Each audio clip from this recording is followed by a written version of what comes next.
connecting Indigenous musicians and artists to the world. Welcome to Indigenous Superstars with your host, Rhonda Head. Hello, everyone. Welcome to Indigenous Superstars, my show 68. So I'm really excited. We're coming up to our 1 year university, 1 year anniversary. I was talking to my guest about school. So that's funny. 1 year anniversary of Indigenous Superstars. And the last week's show, I forgot to congratulate all the Indigenous Juno nominees that were nominated for the Junos. So I'm really excited, and I want to congratulate all of them for being nominated. Hello, Kim. Thank you for tuning in. William Prince, Leela Gilday, Crystal Shawanda, Julian Taylor, Burnstick. And those are just to name a few, and I just want to congratulate them all again. And I'm rooting for all of you. I'm so proud of you. You guys got this huge nod from the Juno Awards. I also want to announce that my song, Kisagi Tin, I Love You, is doing really well in Europe right now. And it got on SoundCloud. I just happened to look in my SoundCloud account, and I looked at my song, and it had, at that time, it had 80,000 plays, and most of the people that are listening to my song are from Europe. So I really want to thank them for listening to my song. It's the song that I collaborated with the Prague Art Orchestra from the Czech Republic, and it's just a really beautiful song, and it has my Cree lyrics in there, as long as with my English spoken word. And it's just a beautiful melody that I composed off the landscape of a Pasquia Cree Nation. So when I checked it yesterday, it was at 120,000.7 plays, and still the majority of listeners are from Europe. So I want to thank the people in Europe for listening to my song. And Kim Patterson said she's tuning in from Kansas. So welcome, Kim. I'm glad you're tuning in again. It's nice to see you. The other thing I wanted to mention, that I started a new job with the Manitoba Arts Network. So I'm their community liaison and their Indigenous coordinator. So I'm really excited. We have some really exciting things coming up on with Manitoba Arts Council. Thank you, Sister Janet. She said congratulations. Yeah, we have a lot of amazing stuff that they're doing, and they're really giving the Indigenous musicians a platform for performing. So I want to give them a huge shout out and a thank you for including our Indigenous artists to be part of the platform, that or to be part of to be showcased. Because we're going to be going on tour with the Indigenous emerging artists. So we're going to be visiting 10 communities. So I'm excited about that. And then I have another announcement, but I'm not going to do that right away with Manitoba Arts Network. The other thing I want to announce is Gabriel Ayala. Gabriel Ayala has been having a hard time financially, and he's such an amazing, gifted classical guitar player and performer, and he's always been there for me when I needed him to be part of fundraising. When our community were in distress, he'd always be there, and I really appreciate for what he does for us and our community. So Sakiwe Festival, Alan Gray Eyes is the CEO for that company. Is that we're hosting a concert and for Gabriel Ayala on April 1st, 2021. It'll be at 7 p.m. Central Standard Time. It'll be streamed on the Sakiwe Facebook page and the YouTube page, and also we'll be putting his PayPal so it can help Gabriel with while he's in financial distress. And we really need to help our brother out because he's such an amazing musician, and he gives back to community a lot. So I wanted to make that announcement. So without further ado, I'm going to introduce my next guest. And like I said, around our 68th show, we're coming close to our 1 year anniversary. So I'm really excited about that. And my next guest is the amazing Leanne Goose. And Leanne Goose currently works with the Northern Arts and Council Cultural Center, Manitoba Music, the Make Way Foundation, and the University of Alberta Supporting Arts and Council. She has studied community engagement, professional communication, arts and cultural management that complement her dedication to arts and culture, earned from growing up in her dad's band. Leanne is a multi-nominated singer, songwriter, musician, producer, storyteller, communicator, and grant writer. Her work has been licensed to government, featured in film, books, radio, and television. Please help me welcome the amazing Leanne Goose. Hi, Leanne. How's it going? Hi, Rhonda. How are you? I'm doing fine. I'm so happy you're on the show tonight. I'm glad to be on and getting to speak with you. And thank you so much for having me on the show. It's really nice to talk to a friend. Yeah, it's great. It's great to talk to you as well. It's so awesome, and um, like we were chatting earlier, and it's so great to be able to talk with other musicians and getting to visit with one or two musicians a week. And I'm glad you're on this week. It's so exciting to have you on this week, and I've been following you on Facebook, and you've been so busy, and I just love watching your journey. What you've been up to. So can you tell us a little bit about what you've been up to? Nah, no, just kidding. Lots of it is school. Lots of it is university. So I'm now in the School of or Faculty of Public Health, and I'm studying a Master of Arts in Community Engagement. And I'm finding that I am really sick of writing papers right now. I miss people. I miss the stage. I miss playing with other human beings. I miss watching the crowd. I miss being in a crowd. I miss shaking hands. I miss conversations and fat laughs. And I'm just happy that we're able to connect in this way right now. And I know that people are at home and they're just making the best of it, like we all are everywhere. And it's so important to just find ways to connect. And I spend about 8 to 12 hours on Zoom each week in classes or in meetings. And I didn't think I would ever get used to the platform. I never thought that I would feel comfortable seeing my face on the screen and then being able to actually connect, and get that same feeling of having a real visit. So I'm glad that I get to visit with you in your dining room. Thank you. Me too. I'm glad, and I'm glad you mentioned that because I felt the exact same way last year. When COVID first happened and everything shut down, and it was a little bit strange to be online and not having that energy from a live crowd, right? And now it's the way to go. And we were talking earlier, and now that everyone's using this digital platform, it's like recorded forever. It's like what did you say? It's how did you word that again? When it's there all the time. Yeah, like we're leaving our mark on history by participating and sharing our stories.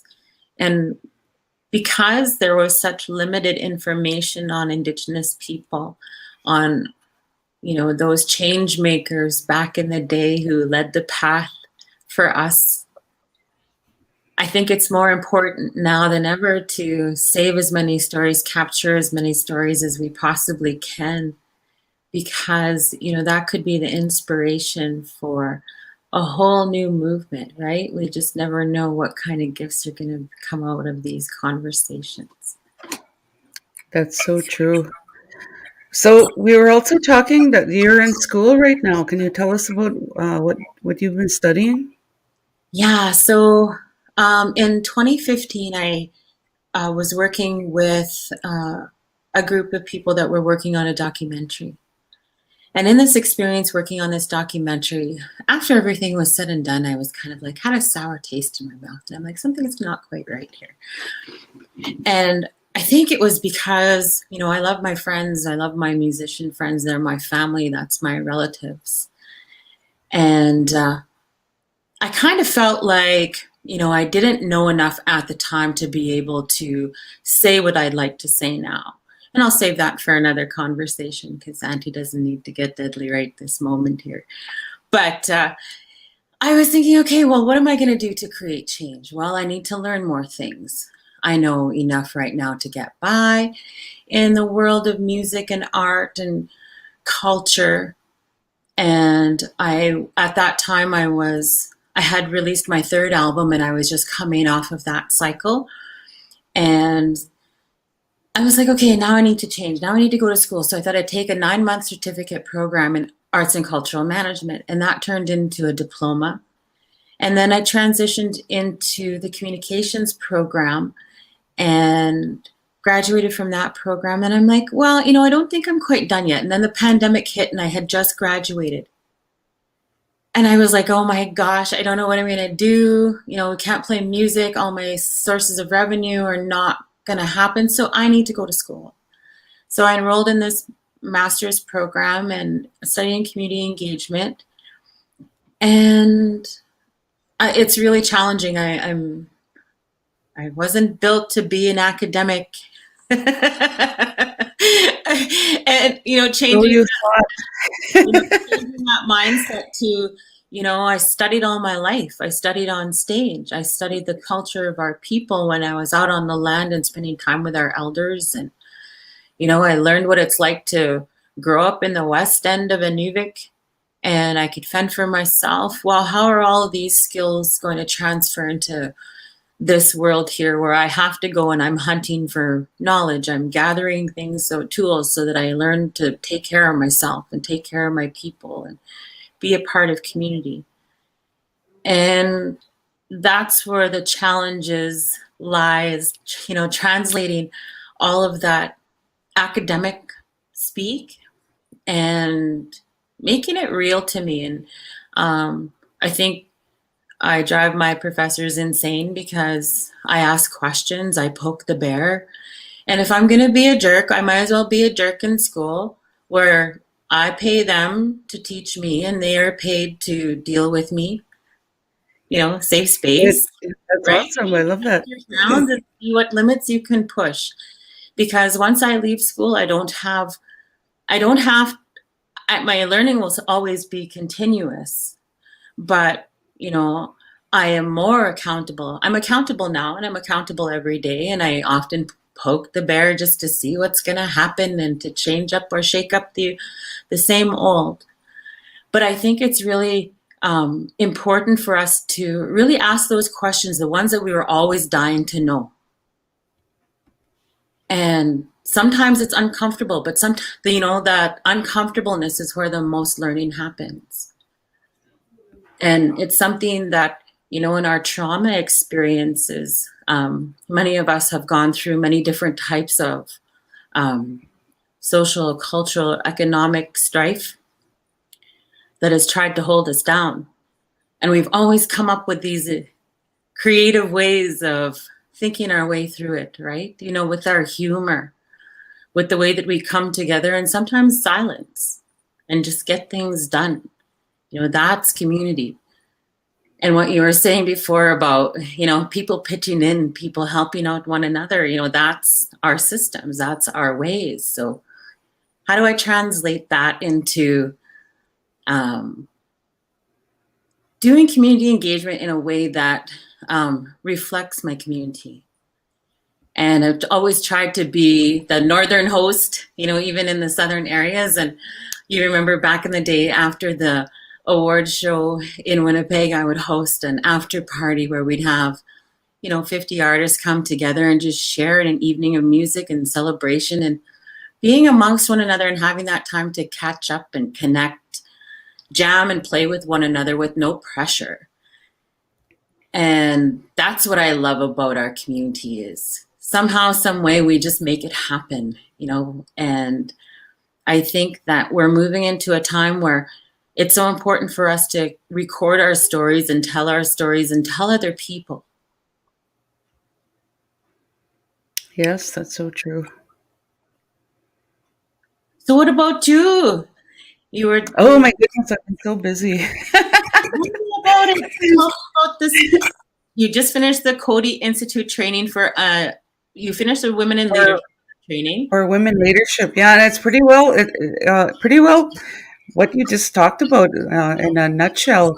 Talking about women leadership and how we can use our own community assets to get events or businesses going, and just using our own assets that we have in our own community, and that's what that leadership course, well, part of the leadership course that I took, but it was really interesting. I really enjoyed um, attending class with women from all over the world. It was so exciting, and just listening to those women's stories from different countries was a growing experience for me, because they live in such different continents, or different climates, and different time changes, and different things going on in their community. So it was really good to be part of that, and but it was also intense. I had to do a lot of reading, and I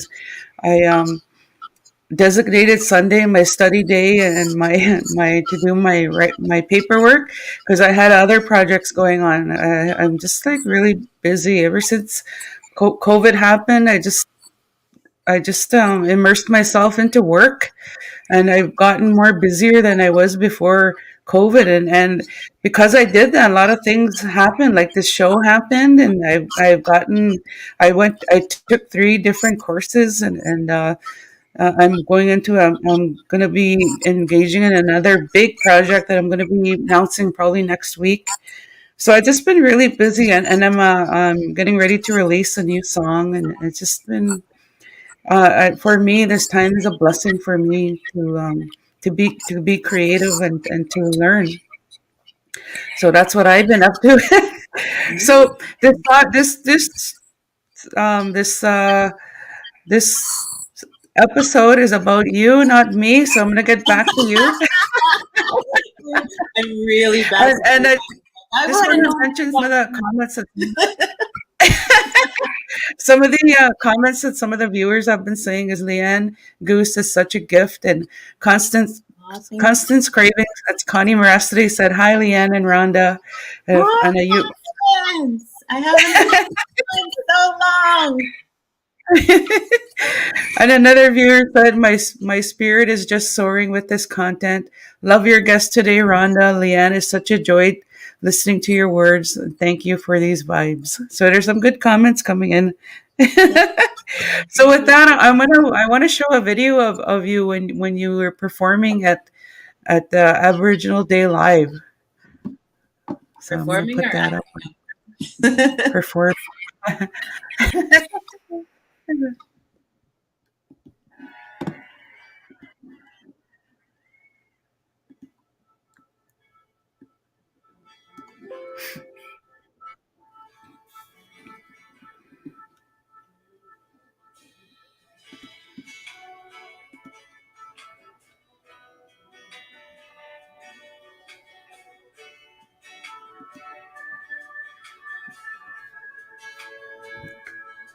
After the lights go down and all the noise is faded, I'm here beside myself, still thinking about you. Well, looking for the answer, and I cried myself many shades of true. An empty tear falls into my glass.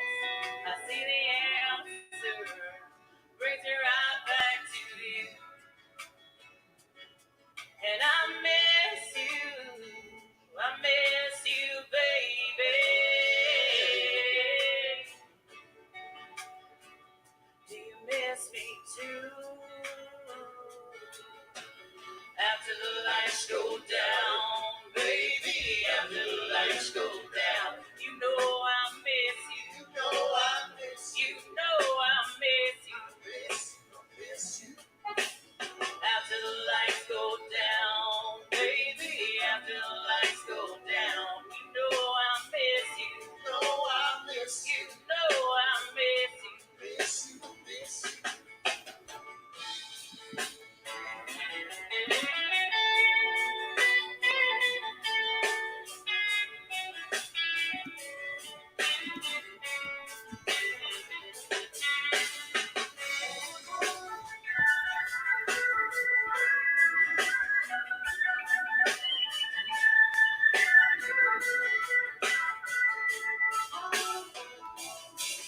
Well, back on the road, living a bit of crazy. And all these songs I sing, you know they're all for you. If I called you up, would you even answer? Well, it's 4 a.m. Are you lonesome too? And as a tear falls into my glass, I see the answer, brings it right back to you. And I miss you lately. Are you lonesome too? After the lights go down, baby, after the lights go down, you know I miss you. You know I miss you. You know I miss you. Miss you, miss you. After the lights go down, baby, after the lights go down, you know I miss you. You know I miss you. You know I miss you. Miss you, miss you.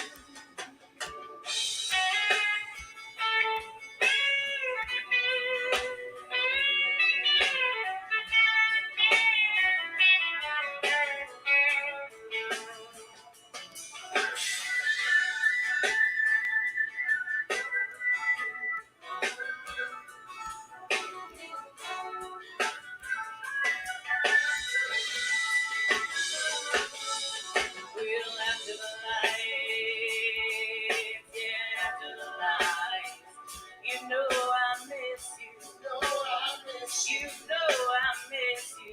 Miss you, miss you. After the lights go down, baby, after the lights go down, you know I miss you. You know I miss you.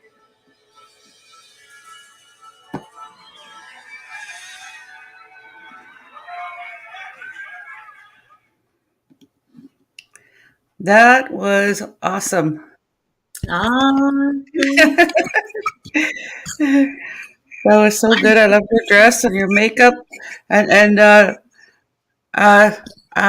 Sistawaki Medicine Crane says, "Love you.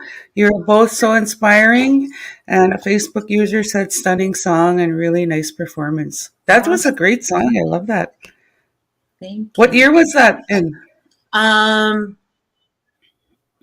20. I want to say 2015, but it might have been 2016. I don't know. The pandemic don't grill me. That's what you're saying. Don't grill me. Yeah, I don't really remember. It was like 2014 or 2015, 2016, somewhere around. No, must have been like 2015, the summer of 2015, I think. Yeah, that was awesome performance and a great song too. And I seen that you've been participating in music panels and workshops. Can you tell us about that?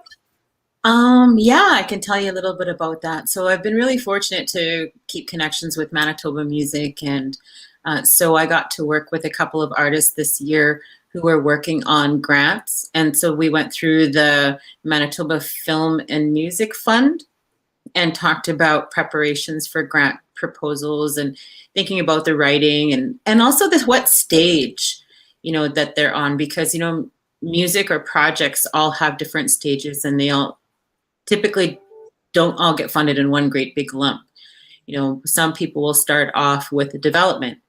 So, you know, time to sit and write songs, time to pay somebody to sit and write songs with you if you need some assistance, like sidemen or other instrumentation or another songwriter, producer. Some people are at the stage where, you know, their songs were demoed and they're ready to start into thinking about where they want to record and who they want to record with and developing that studio package. Some people want to work on the marketing aspect and thinking of new ways of branching out using social media and thinking about options for gear and different types of training or different services that they'd like to use to make their marketing profiles, strategies, get them implemented. And some people were thinking about touring at that time. And unfortunately, you know, as we all can see, we're all at home. So thinking about that now and how we travel and connect and how our grant programs may be structured or how different festival opportunities may be structured is really important for us to advocate for spaces if we want to play. If we want to play and we want to see other people out enjoying us, sharing, you know, that beat, we need to start supporting or finding ways to support our venues or finding ways to be able to share and continue to enjoy live music. And I think that, I think we need it now more than ever. Like, I can't wait to see people on the dance floor. I can't wait to see, you know, just that movement and you see the crowd. Right, I know, me too. It's coming. Yeah, it's coming. Yeah, it'll come eventually, I hope. I also wanted to mention that your work, you said on your bio, you said your work has been licensed and that you were featured in films, book, radio, and television. Can you tell us about that? Yeah, so there was a book that came out a few years back. It's called Heartbeat Warble and the Electric Powwow. And so there's a profile feature in there of me, and you'll see other fantastic artists like Stevie Salas, hi Stevie, Gabriel Ayala, hi Gabriel, and many others who are influential in Indigenous music. And so I also have had the government of the Northwest Territories licensed one of my songs, which is a part of their cultural awareness orientation package for government employees. And so that was really fortunate that my song that I wrote for on behalf of my mother or for my mother and her experience in residential school and for all of our families impacted by that legacy. And I have other songs that have been lent to movies. So I have a Rita Shirelli song that I covered that was in a movie entitled Uvanga. And there are others, but I just don't remember. You know, sometimes you work so much on just participating. Always want to participate in things that attract your spirit. And I'm really fortunate. I'm working on 2 pieces of music right now, or poems that come from Oklahoma and Akwesasne. And they are for an upcoming project in a documentary series. And I also just published my first story. So I have a book reading on April 2nd. Yay. Congratulations. Yay. Thank you. And this is called We Remember, The Coming of the White Man. And this is the special edition. So the first edition came out last March. And at the start of the, like I had said, I graduated last year, and in November of 2019, or was it? Yeah, was it? Yeah, November of 2019, and the pandemic hit, and I finished my school semester at the end of December, and I was like, okay, I need to figure out what I'm doing. So I was going to start my business. I wasn't sure what my business was going to be, and nobody knew what communications professionals with my degree certifications really do. And I didn't really know what I did yet. And I was really lucky. I lucked out. I had met with an organization, and they hired me straight out of school to work in their communications department. And through that, I had made another connection, and I was able to connect with a publisher who had asked if I would be interested in producing an audiobook. And Wow. so me and Trying to Educate, we had done this audiobook, and then I had started writing stories. And I had showed the publisher one of my stories, and she asked if I had been a Derval Press since Lorraine Scheiba. She's absolutely fantastic.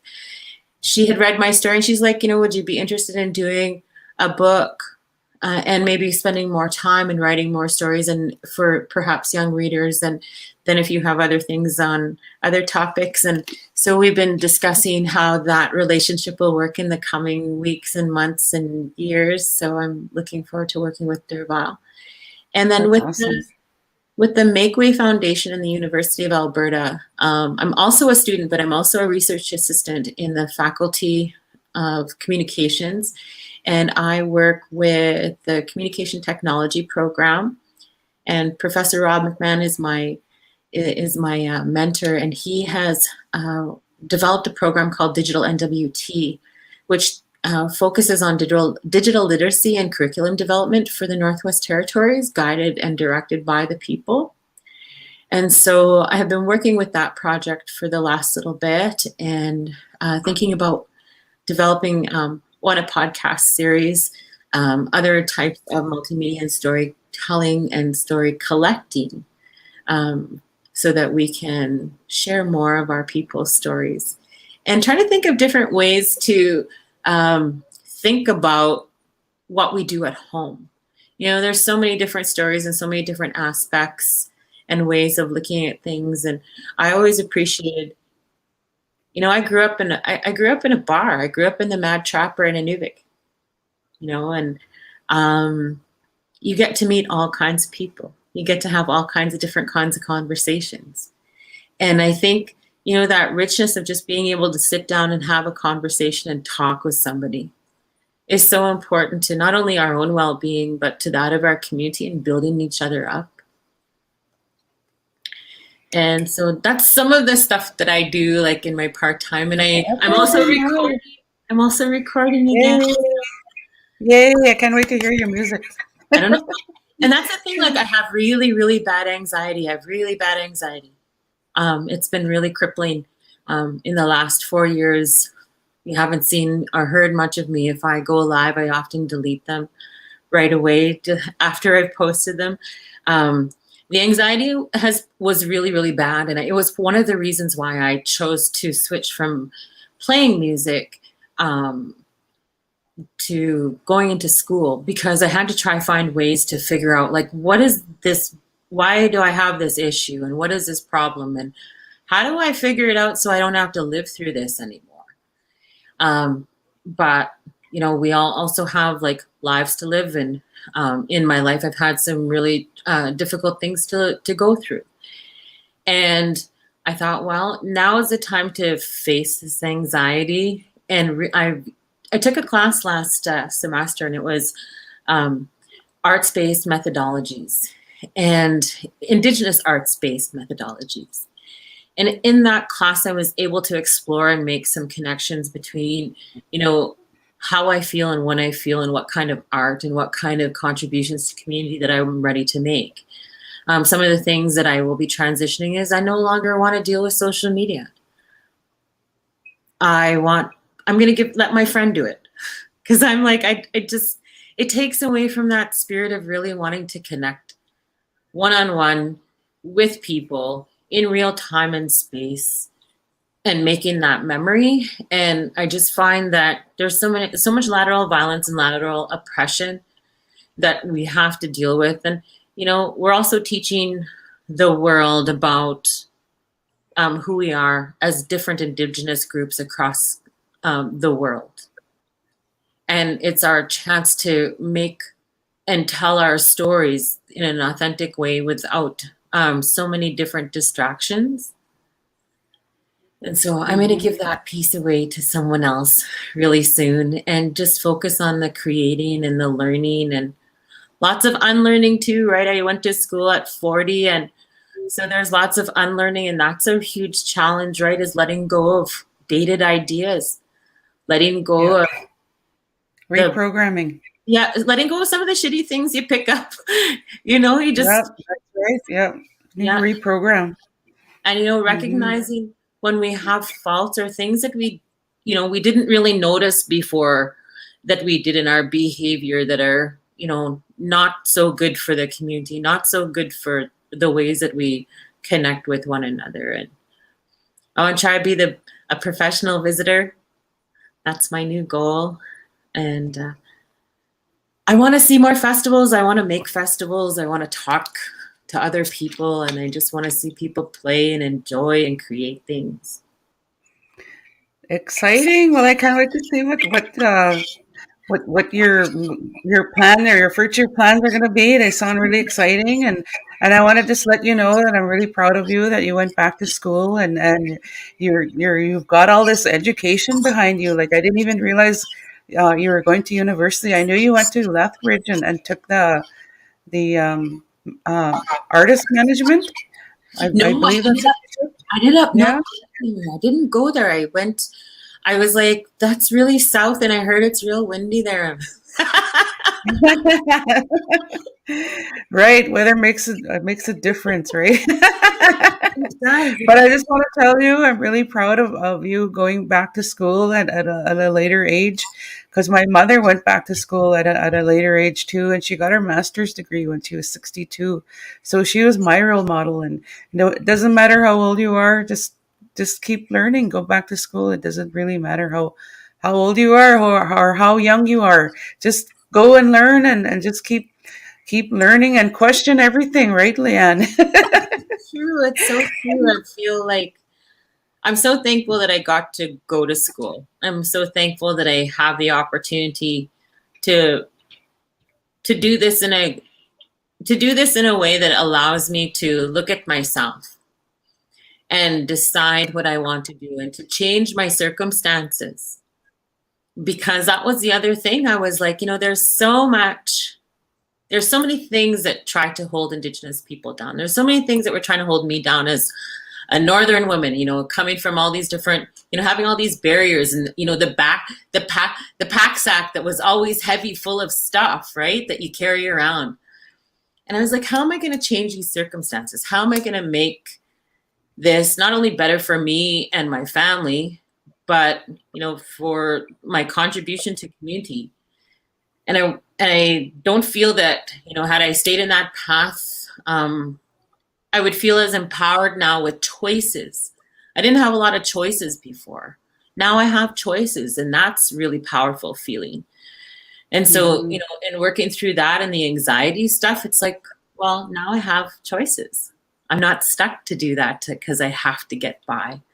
I have a choice. And I think, understanding that and being able to express that to my sons who are, both young men, and they're struggling too. Our young people are struggling. When I was 12, 14 years old, it would be easy to get a job. But now that 12-year-old is competing for the same job as a 40-year-old man with kids at home.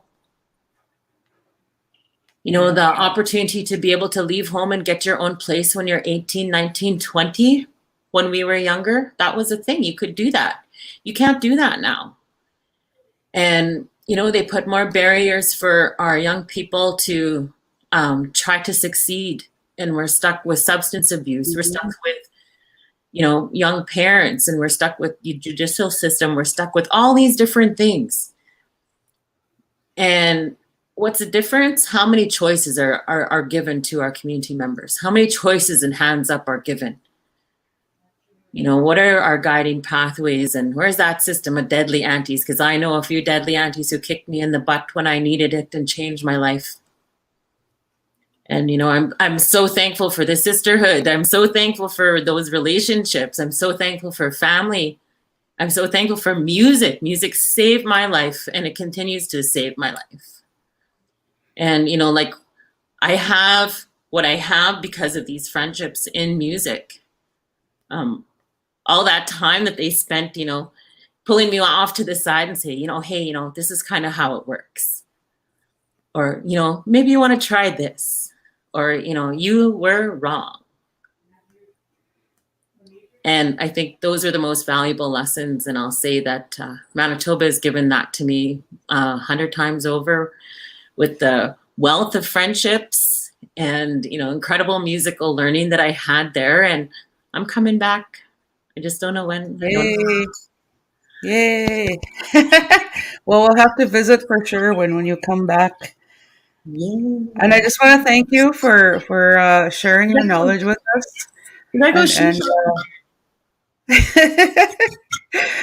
Thank you for telling us what you've been up to, and you sound like you're doing amazing things, and I can't wait to till this COVID is over and this pandemic's over. I can't wait to see what you're going to be doing. You sound like you're just ready to go and get right out there and get stuff happening. It's so exciting, and I'm really proud of you. Like I said, how you've grown, and since you've gone back to school, since we last talked, and I want to tell you I'm so proud of you, and I can't wait to see what deadly auntie thing you're going to be doing next. Well, thank you so much, Rhonda. It's so wonderful to have people in the community that I also look up to, and I appreciate your work and guiding the way as we're all struggling to get through this together somehow, some way. And I appreciate you so much. And thank you to those watching who took the time to listen and take part. I appreciate your kind words. Thank you. And I just want to read a couple more comments. Angie Young said, hey, Leanne Goose. Kristen McKay said, this is so Indigenous women empowerment. We need so much more of this. I'm so inspired. Thank you both. Keep fighting your way through, Kristen. You're awesome. Awesome. So I just want to remind people, Gabriel Ayala show on April 1st, Thursday. And I also have a shirt here that I'm going to be giving away. It's a shirt that I got. And this graphic there is my song, Kisagitin, Love You. That's the one that's doing well in Europe right now. And if you want a chance to win, go and like my or join the Indigenous Superstar group page. Go and like my Spotify on go and like Rhonda Head on my Spotify. Go and like the volume 1 and 2 Indigenous Superstars playlist, because all the artists that I've interviewed are on those playlists. So go and like them. Go and subscribe to my YouTube channel. So if you want a chance to win this, I'm going to go and check, and I'll announce the winner tomorrow, and I'll mail that to you. So please support our artists and support my show as well. And I just want to say my next guest tomorrow is Powell. He's a champion chicken dancer from the Calgary area, Chris Nugget Bullbear. So I'm really looking forward to interviewing him. And I just want to say, stay safe and stay healthy. Sanitize, wash your hands, stay social distance, and wear your mask. Aguste, Kisagitin.